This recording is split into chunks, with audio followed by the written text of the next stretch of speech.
I'm Anamika Singh and I again welcome you all to my channel The Teacher's House। और आज का जो मेरा टॉपिक है वो है active passive. Active passive friends, जैसा आप जानते हैं कि स्पोकन इंग्लिश में तो अच्छे से यूज़ होता ही है, हमारी बोलचाल की भाषा में एक्टिव पैसिव का बहुत यूज़ होता है।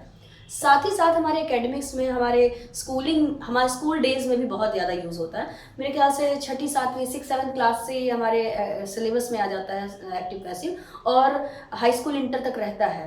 तो एक्टिव पैसिव को लोगों ने एक हवा मचा रखा है कि वो बहुत टफ है, वो बड़ा टेक्निकल है, उसे समझना नामुमकिन है और ऐसा है वैसा है। और यकीन मानिए ये वीडियो लेक्चर अगर आप शुरू से अंत तक देखते हैं तो आपको ये एक्टिव पैसिव आज के बाद बच्चों का खेल लगेगा।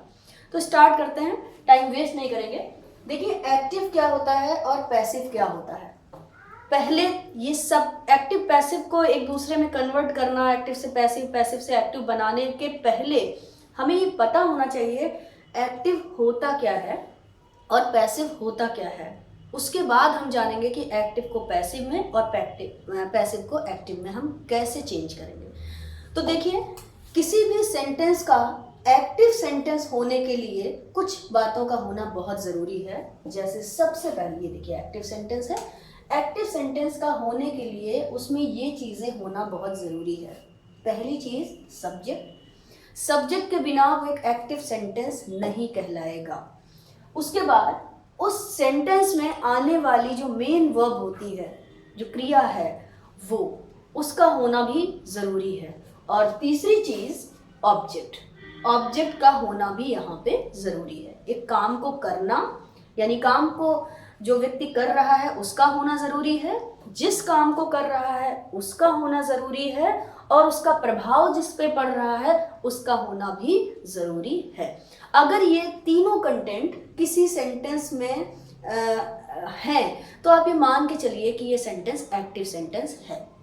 अब आइए जानते हैं इस एक्टिव सेंटेंस को हम पैसिव सेंटेंस में कैसे बदलते हैं। देखिए, जब एक सेंटेंस एक्टिव दिया हुआ है तो हम उससे पैसिव बदलेंगे तो जो चीज़ें हमें यहाँ पे चाहिए, subject, main verb, object, same चीज़ हमें पैसिव में भी चाहिए होता है। बस उसको फ्रेम करने का तरीका थोड़ा सा अलग होता है। वो कैसा होता है देखिए, जो यहाँ पे सब्जेक्ट है, एक्टिव सेंटेंस का सब्जेक्ट वो पैसिव सेंटेंस का ऑब्जेक्ट बन जाता है और जो एक्टिव सेंटेंस का ऑब्जेक्ट है वो पैसिव सेंटेंस का सब्जेक्ट बन जाता है। इंटरचेंज कर लीजिए आप, ये देखिए, ठीक है। एक्टिव सेंटेंस का सब्जेक्ट, पैसिव का ऑब्जेक्ट, एक्टिव सेंटेंस का ऑब्जेक्ट, पैसिव का सब्जेक्ट बन गया। बहुत आसान। अब बारी बारी चलेंगे। पहले हमें ये जैसे यहाँ पे हमने एक स्ट्रक्चर फॉर्म किया था, ठीक वैसे एक स्ट्रक्चर यहाँ फॉर्म करना है। पैसिव सेंटेंस को कैसे बनाएंगे तो देखिए, सबसे पहले हमने क्या किया, एक्टिव सेंटेंस का ऑब्जेक्ट उठा के सब्जेक्ट की जगह पे रख लिया एज पर द रूल। ठीक है, पहला रूल यही हमारा, इसलिए देखिए ब्रैकेट में मैंने ऑब्जेक्ट लिखा है। ये कौन सा ऑब्जेक्ट है? एक्टिव वॉइस का। एक्टिव वॉइस का ऑब्जेक्ट हमारा पैसिव का सब्जेक्ट बन गया। इसके बाद जैसा कि यहाँ पे मेन वर्ब है या वर्ब है, ठीक वो अपनी ही जगह पे पैसिव सेंटेंस में भी आएगी। आ गई, ये मैंने यहाँ पे भी रख दिया। लेकिन खास बात ये है कि जब हम सेंटेंस को एक्टिव से पैसिव बनाते हैं तो पैसिव सेंटेंस में वर्ब की हमेशा और हमेशा थर्ड फॉर्म का यूज होगा। चाहे एक्टिव सेंटेंस की वर्ब किसी भी फॉर्म में हो, फर्स्ट फॉर्म में हो, सेकंड फॉर्म में हो, थर्ड फॉर्म में हो, वर्ब की आईएनजी फॉर्म हो, उससे हमें कोई लेना देना नहीं। यहाँ की फॉर्म चाहे कोई भी हो, लेकिन जब हम इस एक्टिव से पैसिव सेंटेंस बना रहे हैं तो पैसिव में आने वाली वर्ब हमेशा थर्ड फॉर्म में रहेगी। ठीक, तो पहली चीज हमने सीखी कि ये सब्जेक्ट कहाँ से आया, एक्टिव का ऑब्जेक्ट उठ के आया, फिर वर्ब अपनी जगह पे आ गई, वर्ब की बस फॉर्म चेंज हो गई और हमेशा थर्ड फॉर्म रहेगी। उसके बाद हमेशा बाई लगेगा और बाई लगने के बाद एक्टिव का सब्जेक्ट उठ के ऑब्जेक्ट बन जाएगा पैसिव का। ये सब्जेक्ट कहाँ का है? एक्टिव वॉइस का। ठीक है, इतनी बात समझ में आ गई। बहुत ही आसान है, बस वीडियो को पूरा देखिएगा, बीच में स्किप नहीं करिएगा। बहुत ही आसान है। इसके बाद आपको एक्टिव पैसिव वॉइस में कोई प्रॉब्लम कभी होगी ही नहीं। चलिए अब बात करते हैं कुछ सेंटेंसेस की। वो सेंटेंस देख के आप जान जाएंगे कि वो एक्टिव सेंटेंस है या पैसिव सेंटेंस है। यहाँ पे देखिए मैंने कुछ सेंटेंस लिखे हैं। ये एक्टिव वॉइस का सेंटेंस है। पापा अखबार पढ़ रहे हैं या पापा न्यूज़पेपर पढ़ रहे हैं। एकदम सिंपल सा सेंटेंस है, स्ट्रेट फॉरवर्ड बोल दिया गया, पापा अखबार पढ़ रहे हैं। प्रेजेंट कंटिन्यूअस टेंस का सेंटेंस है ये, ठीक है। अब इसमें क्या क्या है जिसके थ्रू हम ये पहचान पाएंगे कि ये एक्टिव वॉइस है या पैसिव वॉइस है, ठीक है। तो ये एक्टिव वॉइस सेंटेंस है, इसलिए है क्योंकि यहाँ पे देखिए सब्जेक्ट है, मेन वर्ब पढ़ रहे हैं, पढ़ना है, और ऑब्जेक्ट हमारा क्या है, जिस काम को वो कर रहे हैं, जिस पे हमारा फोकस है, वो क्या है, न्यूज़पेपर या अखबार। तो यहाँ पे ये तीनों चीजें हैं, ये तीनों कंटेंट हैं। अगर ये तीनों हैं तो ये क्या है, एक्टिव वॉइस है। और पैसिव के लिए क्या होना जरूरी है, पैसिव के लिए पहले तो बाई होना जरूरी है, वर्ब की थर्ड फॉर्म लगा होना जरूरी है। तो इनमें से तो यहाँ कुछ भी नहीं होगा, क्योंकि ये सेंटेंस जब इंग्लिश में बनाया जाएगा तो कैसे बनेगा, पापा न्यूज़पेपर पढ़ रहे हैं तो पापा इज रीडिंग न्यूज़पेपर। इसमें कहीं पे भी जो वर्ब की फॉर्म है वो थर्ड नहीं आई, इसमें कहीं पे भी बाई का यूज नहीं हुआ, इसमें कहीं पे भी सब्जेक्ट और ऑब्जेक्ट इंटरचेंज नहीं हुआ। तो ये क्या है, पैसिव वॉइस है, ठीक है। अब ये पैसिव वॉइस, इसी बात को, ये जो पापा अखबार पढ़ रहे हैं, इसी बात को हम दूसरे तरीके से कहेंगे। कान को इधर से ना पकड़ के इधर से पकड़ेंगे, पापा अखबार पढ़ रहे हैं, या फिर इसको दूसरी तरीके से कैसे बोलेंगे, अखबार को पापा के द्वारा पढ़ा जा रहा है। ये देखिए, अखबार को पापा के द्वारा पढ़ा जा रहा है। अब ये सेंटेंस जब हम पैसिव वॉइस में बनाएंगे तो कैसे बनाएंगे, अगर हम बनाए अखबार पापा के द्वारा पढ़ा जा पापा अखबार पढ़ रहे हैं, सिंपल सेंटेंस, और एक्टिव सेंटेंस पैसिव में अखबार को पापा के द्वारा पढ़ा जा रहा है। अभी मैं बताती हूँ इंग्लिश में इसको कैसे हम कन्वर्ट करेंगे। नेक्स्ट दूसरा सेंटेंस, पहले हिंदी समझ लेते हैं कि सेंटेंस हिंदी में देख के आप कैसे पहचानेंगे वो एक्टिव है या पैसिव है। दूसरा देखिए, मम्मी ने मुझे बताया, एक्सवाइजेड किसी ने भी बताया, मम्मी ने मुझे बताया, हाँ मेरे टीचर ने मुझे बताया था, मुझे पता चला था, मुझे पता चला, this is not active sentence. मुझे मम्मी ने बताया था, ये क्या है, कौन सा टेंस है, पास्ट इंडेफिनिट टेंस है। मम्मी ने मुझे बताया था या मम्मी ने मुझे बताया, ये एक्टिव सेंटेंस है। क्या क्या है यहाँ, सब्जेक्ट है, बताना एक क्रिया है, एक वर्ब है, इसलिए ये भी है, और मुझे ऑब्जेक्ट है। ये तीनों कंटेंट यहाँ पे हैं, इसलिए हमने कहा कि ये एक एक्टिव सेंटेंस है। और इसको पैसिव बनाने के लिए देखिए क्या किया, मुझे मम्मी के द्वारा बताया गया, वही जो मम्मी ने मुझे बताया था।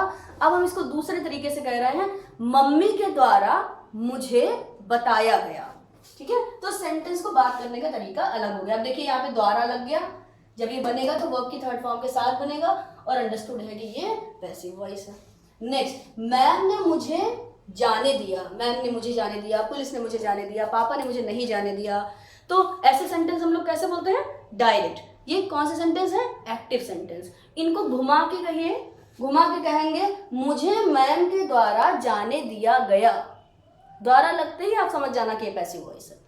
और ये एक्टिव क्यों है, क्योंकि यहाँ पे ये तीनों चीजें जो एक्टिव सेंटेंस के कंटेंट हैं, ये यहाँ पे जो मेन चीज है ये यहाँ पे है, इसलिए हमने कहा कि ये एक एक्टिव सेंटेंस।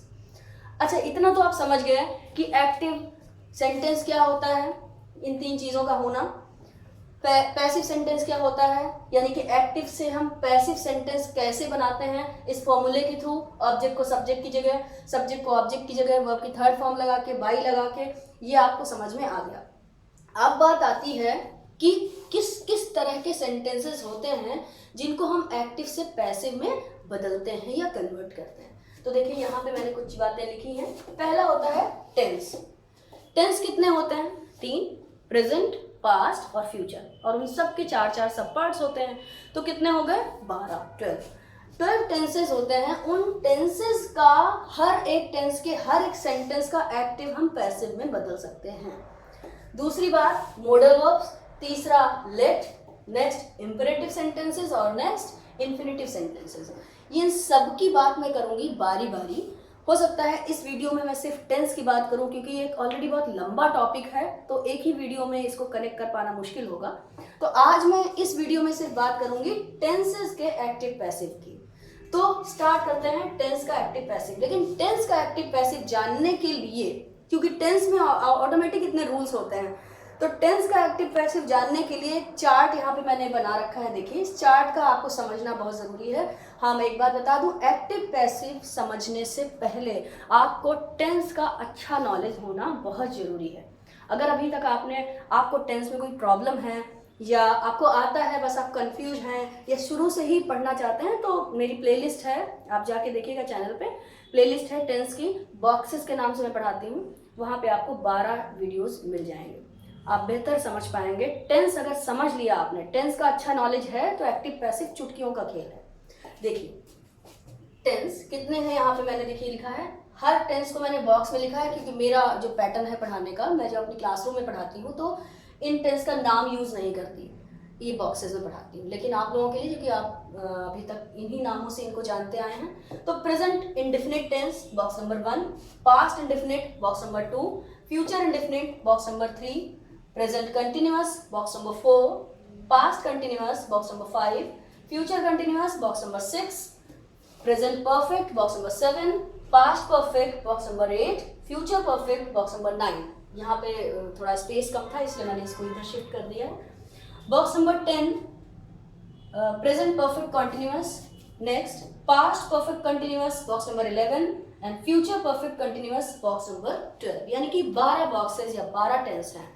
इन 12 टेंसेज में जब हम टेंस बनाते हैं ना, किसी हिंदी वाक्य को अंग्रेजी में कन्वर्ट करते हैं, तो वहाँ पे बहुत सारी चीज़ों की जरूरत पड़ती है, subject, helping verb, verb, object. तो वहाँ पे जो मेन हेल्पिंग वर्ब है ना, उस हेल्पिंग वर्ब का क्या रोल है, उस हेल्पिंग वर्ब का एक्टिव पैसिव में क्या रोल है, इसी के लिए ये चार्ट है।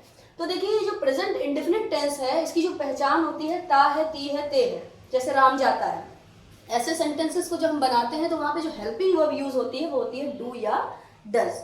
लेकिन ऐसे सेंटेंस अगर हम पैसिव वॉइस में बदलें, अगर यही सेंटेंस कि राम अखबार पढ़ता है, अभी मैंने देखा, मैं पापा अखबार पढ़ते हैं, अगर ये सेंटेंस होता तो इसमें डू और डज का यूज होता, क्योंकि ये प्रेजेंट इंडेफिनिट का सेंटेंस है।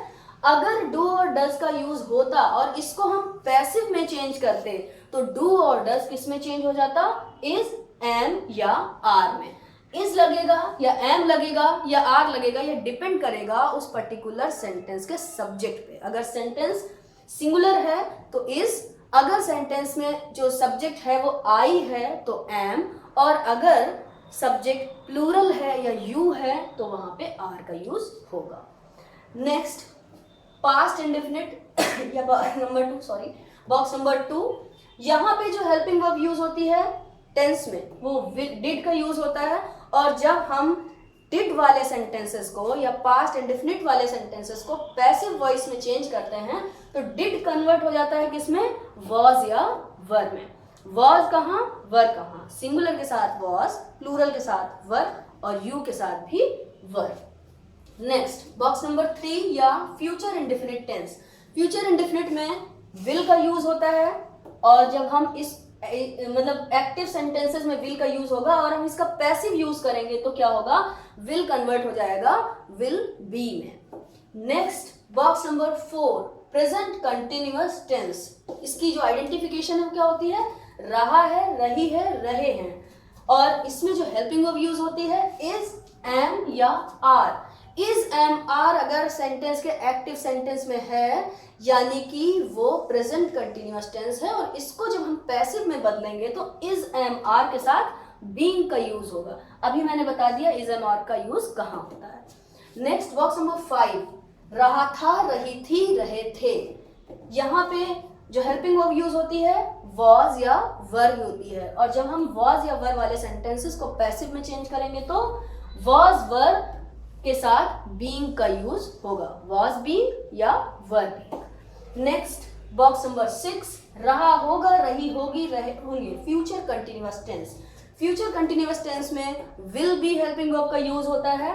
जब हम ऐसे सेंटेंसेस को पैसिव वॉइस में चेंज करेंगे तो विल बी के साथ भी बीइंग का यूज होगा। नेक्स्ट, बस यही रूल है, इसके सिवा आपको कुछ भी नहीं समझना है। नेक्स्ट, बॉक्स नंबर 7, चुका है, चुकी है, चुके हैं। Present perfect tense. Present perfect tense में जो हेल्पिंग वर्ब यूज होती है वो होती है हैज या हैव। जब हम एक्टिव से पैसिव सेंटेंस चेंज करते हैं बॉक्स नंबर 7 को या प्रेजेंट परफेक्ट टेंस को, तो वहां पे हैज बीन या हैव बीन हो जाता है। हैज या हैव को हम हैज बीन या हैव बीन में कन्वर्ट कर देते हैं। नेक्स्ट बॉक्स नंबर 8 या पास्ट परफेक्ट टेंस। यहाँ पे जो आइडेंटिफिकेशन है, जो पहचान है, चुका था, चुकी थी, चुके थे। हेल्पिंग वर्ब यूज होता है हैड, और हैड को हम कन्वर्ट कर देते हैं पैसिव बनाते समय हैड बीन में। Next box number 9 future perfect tense या बॉक्स नंबर 9 आइडेंटिफिकेशन, चुका होगा, चुकी होगी, चुके होंगे। हेल्पिंग वर्ब यूज होती है विल हैव, और जब हम ऐसे एक्टिव सेंटेंसेस को पैसिव में कन्वर्ट करते हैं तो हेल्पिंग वर्ब जो विल हैव था, विल हैव के साथ भी हम बीन का यूज करते हैं। नेक्स्ट बॉक्स नंबर 10 या प्रेजेंट परफेक्ट कंटिन्यूअस। यहाँ पे हैज बीन या हैव बीन हेल्पिंग वर्ब का यूज होता है एक्टिव सेंटेंसेस में। जब हम इस तरह के सेंटेंसेस को पैसिव में कन्वर्ट करते हैं तो हैज बीन या हैव बीन के साथ बीइंग का यूज भी करते हैं। Has been being, have been being. Next box number 11 past perfect continuous. रहा था, रही थी, रहे थे के साथ टाइम और से भी ऐड होता है, ये इसकी पहचान है। हेल्पिंग वर्ब यूज होती है हैड बीन, और जब हम इसका पैसिव बनाएंगे तो होगा had been plus being, had been plus being. Next future perfect continuous box number 12 पहचान है, रहा होगा, रही होगी, रहे होंगे प्लस टाइम प्लस से।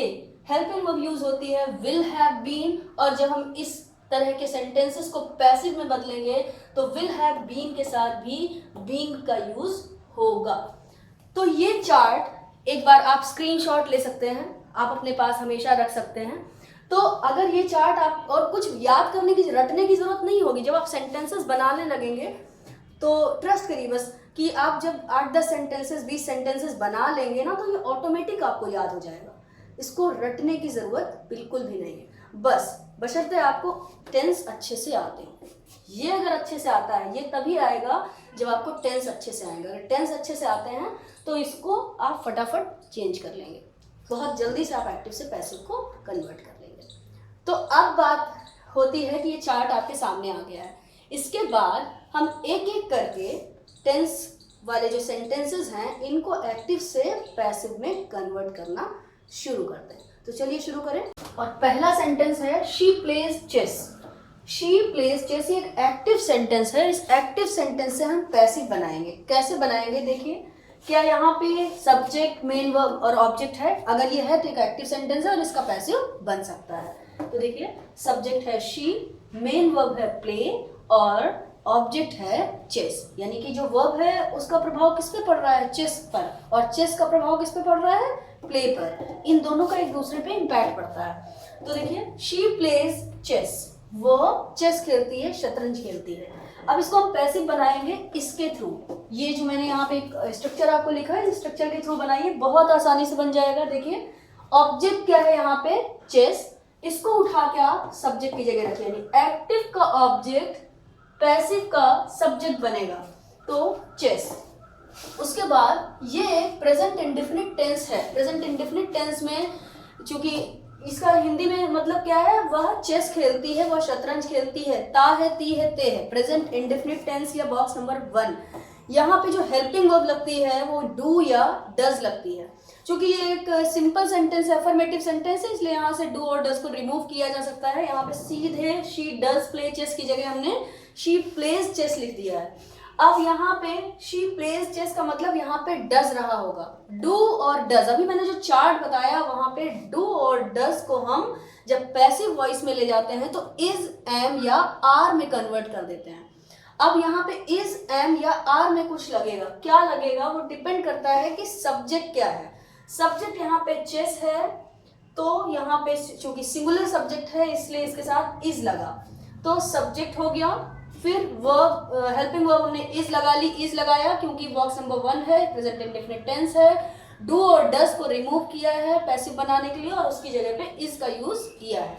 फिर वर्ब की फॉर्म, वर्ब यहाँ पे मेन वर्ब क्या है? प्ले, और हमेशा चूंकि हम पैसिव वॉइस बना रहे हैं इसलिए प्ले की फॉर्म क्या हो जाएगी थर्ड, और थर्ड फॉर्म होती है प्लेड, तो प्लेड, फिर बाय, और फिर यहाँ का सब्जेक्ट यहाँ पे ऑब्जेक्ट बन जाएगा, यानी एक्टिव का सेंटेंस यहाँ पे आके क्या बन जाएगा, और यहाँ एक्टिव का जो सब्जेक्ट है यहाँ आके ऑब्जेक्ट बन जाएगा। तो जब शी ऑब्जेक्ट की जगह पर जाएगा तो शी का ऑब्जेक्ट क्या होता है, हर। तो इस तरह से ये सेंटेंस हमने एक्टिव से पैसिव में बनाया। Look, this is an active sentence and this is a passive sentence. ठीक है, बहुत आसान है। नेक्स्ट सेंटेंस देखिए, he does not play chess। Again present indefinite tense का नेगेटिव सेंटेंस है ये, बॉक्स नंबर 1 का नेगेटिव सेंटेंस है। he does not play chess। इस बात से आपको कोई मतलब नहीं है कि वो इंट्रोगेटिव सेंटेंस है, नेगेटिव सेंटेंस है, अफर्मेटिव है या WH फैमिली का सेंटेंस है। आप बस इसी रूल को फॉलो करते चलिए। देखिए, he does not play chess। Again हम चेस ऑब्जेक्ट है, इसको सब्जेक्ट की जगह लाएंगे। हमने यहाँ पे ले आए, डज है present indefinite tense, does is am are में चेंज हो जाएगा। सब्जेक्ट चेस है इसलिए वो एक सिंगुलर सब्जेक्ट है तो इज का ही यूज होगा, तो चेस इज। नॉट अपनी जगह, प्ले की थर्ड फॉर्म प्लेड, फिर बाय, और बाय के बाद ये यहाँ का सब्जेक्ट यहाँ का ऑब्जेक्ट बन जाएगा। ही का ऑब्जेक्ट क्या होता है, हिम। ठीक है, next the third one is, ये इंट्रोगेटिव सेंटेंस है। देखिए, do I call you, do I call you. Again ये एक प्रेजेंट इंडेफिनिट टेंस का सेंटेंस है। डू लगते ही आपको समझ में आ गया होगा। प्रेजेंट इंडेफिनिट टेंस का ये इंट्रोगेटिव सेंटेंस है। इंट्रोगेटिव सेंटेंस है या नेगेटिव है, मैंने आपको पहले ही बताया, इससे आपको कोई फर्क नहीं पड़ता। अब देखिए, डू और डस को हम किस में चेंज करते हैं, इज, एम या आर में। अब यहाँ पे इज लगाएं या एम लगाएं या आर लगाएं, depending on the subject. Subject क्या है, ये जो ऑब्जेक्ट है यही उठ के सब्जेक्ट की जगह आएगा, यू। तो यू के साथ इज या एम या आर, ऑब्वियसली यू के साथ आर का यूज होगा। तो हमने डू की जगह आर का यूज कर दिया, ऑब्जेक्ट उठा के सब्जेक्ट की जगह ले आए।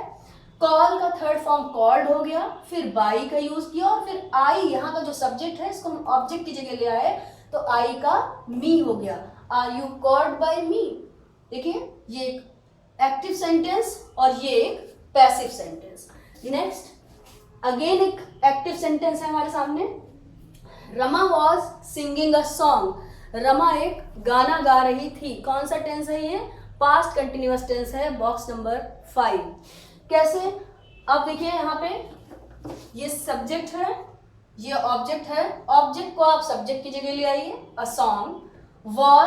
वॉज और वर को हम वॉज वर बीइंग कर देते हैं। जब वॉज वर एक्टिव में होता है और पैसिव में वॉज वर के साथ बीइंग का ऐड हो जाना होता है। तो अ सॉन्ग वॉज बीइंग। फिर यहाँ पे देखिए आप, ये मैंने जो भी बताया था कि यहाँ एक्टिव में कोई भी फॉर्म हो, पैसिव में वो थर्ड फॉर्म बन जाएगी। यहाँ पे सिंग की आईएनजी फॉर्म है, उसके बावजूद हम यहाँ पे सिंग की थर्ड फॉर्म का ही यूज करेंगे। तो अ सॉन्ग वॉज बीइंग संग, थर्ड फॉर्म, फिर बाय, और फिर यहाँ का सब्जेक्ट यहाँ का ऑब्जेक्ट रमा। ओके, तो a song was being sung by Rama. Next sentence, you will inform him about it. तुम उसे इसके बारे में इन्फॉर्म करोगे। तो ये सब ऑब्जेक्ट जो है, ये देखिए यहाँ का सब्जेक्ट बन गया ही, विल, बॉक्स नंबर 3, या फिर आप कह सकते हैं कि फ्यूचर इंडेफिनिट टेंस। तो यहाँ पे आपने क्या किया, ही जब सब्जेक्ट की जगह आया तो ही हो गया। विल कन्वर्ट हो जाता है विल बी में पैसिव बनाते समय, इसलिए विल बी हो गया। इन्फॉर्म की थर्ड फॉर्म इन्फॉर्म्ड, फिर किसके बारे में, अबाउट इट, और फिर बाय लगा के यू को हम, यहाँ का जो सब्जेक्ट है इसको हम ऑब्जेक्ट की जगह ले जाएंगे।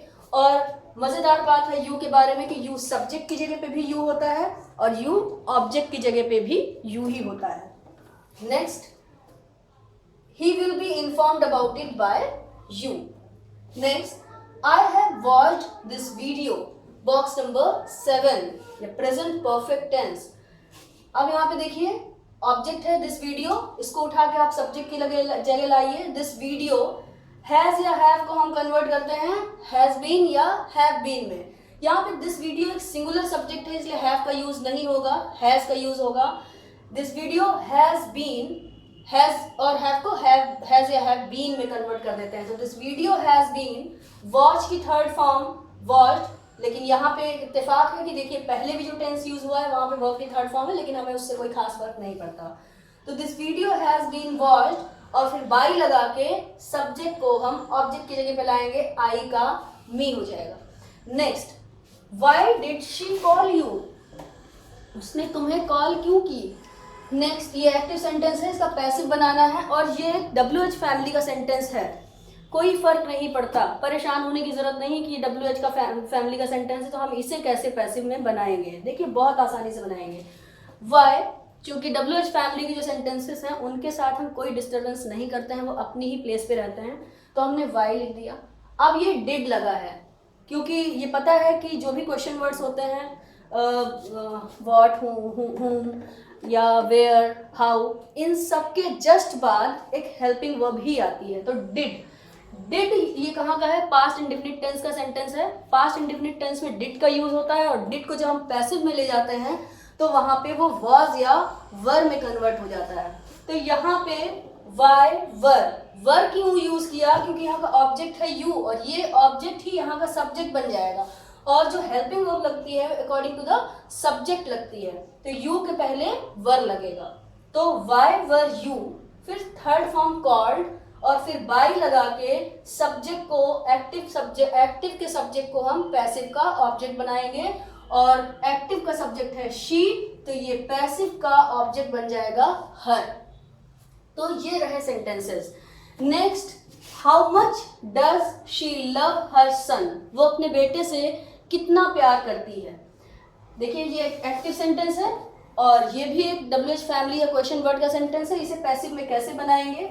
हाउ मच अपनी ही जगह रहेगा। डज प्रेजेंट इंडेफिनिट टेंस का डू या डज, इज या एम या आर में कन्वर्ट हो जाता है। तो यहाँ पे हर सन जब हमारा सब्जेक्ट बनेगा तो वो एक सिंगुलर सब्जेक्ट है, इसलिए यहाँ पे हमने डू और डज को इज में कन्वर्ट कर दिया और फिर हर सन यहाँ का ऑब्जेक्ट था, यहाँ का सब्जेक्ट बन जाएगा हर सन।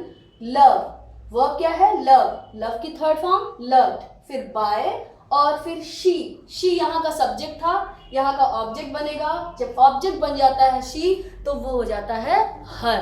तो सेंटेंस कैसे बना, how much is her son loved by her.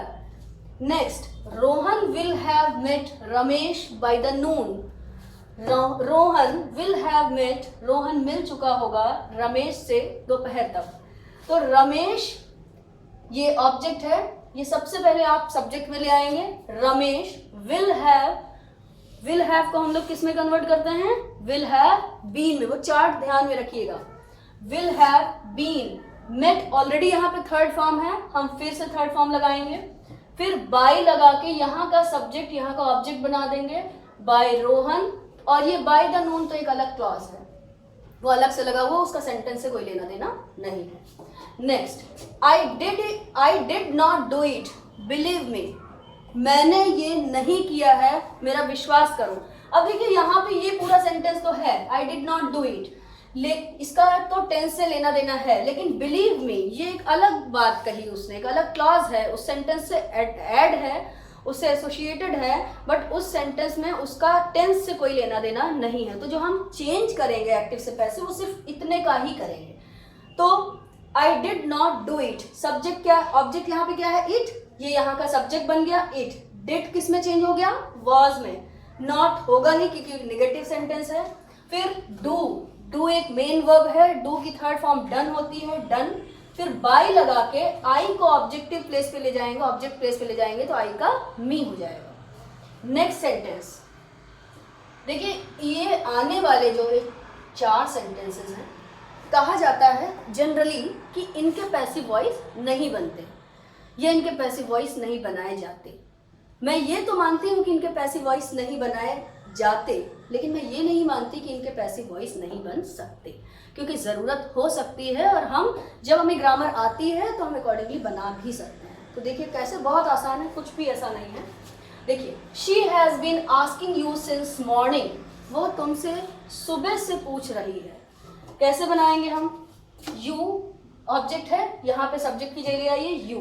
Has been में कन्वर्ट हो जाएगा क्योंकि सब्जेक्ट यू है, तो यू हैव बीन और हैव बीन को हम किस में बदल देते हैं, हैज बीन बीइंग या हैव बीन बीइंग। सुनने में थोड़ा अटपटा लगेगा, यूज भी इसका कम होगा, लेकिन हम बना भी सकते हैं और अटपटा लगता है तो लगने दीजिए, ठीक है।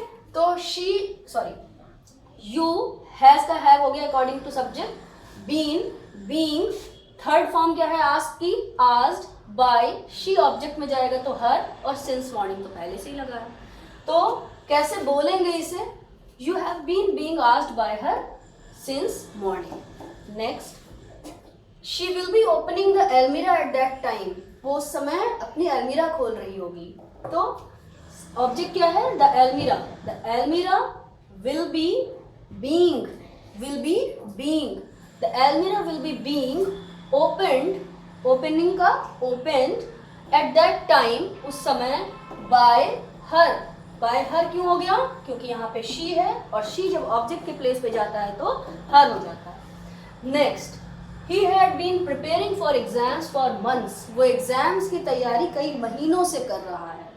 तो से कर रहा है, ये किसकी पहचान है, ये है बॉक्स नंबर 10 की पहचान। ये कर रहा था, ये है बॉक्स नंबर 11 की पहचान, पास्ट परफेक्ट कंटिन्यूअस टेंस। तो देखिए, he had been preparing for exams for months, कैसे बनाएंगे, the exams had been being prepared, prepared क्यों लग गया, क्योंकि प्रिपेयरिंग है और यहाँ पे जो फॉर्म लगती है वो कौन सी लगती है, थर्ड फॉर्म।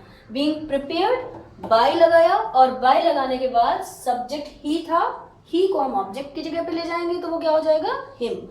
और फॉर मंथ्स तो एक अलग क्लॉज है, कुछ अलग से लिखा हुआ है, ठीक है, तो उसको हमने आगे लिख दिया। The exams had been being prepared by him for months. Next, he will have been watching TV since morning, वो सुबह से टीवी देख रहा होगा। कौन सा टेंस है ये, फ्यूचर परफेक्ट कंटिन्यूअस टेंस या बॉक्स नंबर 12। कैसे इसको हम बनाएंगे इस एक्टिव सेंटेंस को पैसिव में, देखिए कुछ नहीं करना है, बस सब्जेक्ट ऑब्जेक्ट की जगह, ऑब्जेक्ट सब्जेक्ट की जगह, वर्ब की थर्ड फॉर्म बाय लगा के ऑब्जेक्ट लिखना है। कैसे, देखिए यहाँ पे इस पूरे सेंटेंस में ढूंढिए, he will have been watching TV, तो टीवी क्या है, हमारा ऑब्जेक्ट है और ऑब्जेक्ट को हम कहाँ लाएंगे, सब्जेक्ट की जगह, टीवी। फिर क्या लगेगी, हेल्पिंग वर्ब क्या है, विल हैव बीन को हम किस में कन्वर्ट कर देते हैं, विल हैव बीन बीइंग में, तो विल हैव बीन बीइंग। फिर क्या लगेगी, मेन वर्ब की थर्ड फॉर्म कौन सी हो गई, वॉचिंग का वॉच्ड। फिर क्या लगेगा, बाय, और फिर क्या लगेगा, एक्टिव वॉइस का सब्जेक्ट पैसिव के ऑब्जेक्ट की जगह आ जाएगा, तो सब्जेक्ट क्या है, ही, और ऑब्जेक्ट की जगह आ जाएगा तो क्या हो जाएगा, him, since morning. TV will have been being watched by him since morning. तो गाइज ये रहा सब कुछ, it was all about active passive related to tenses.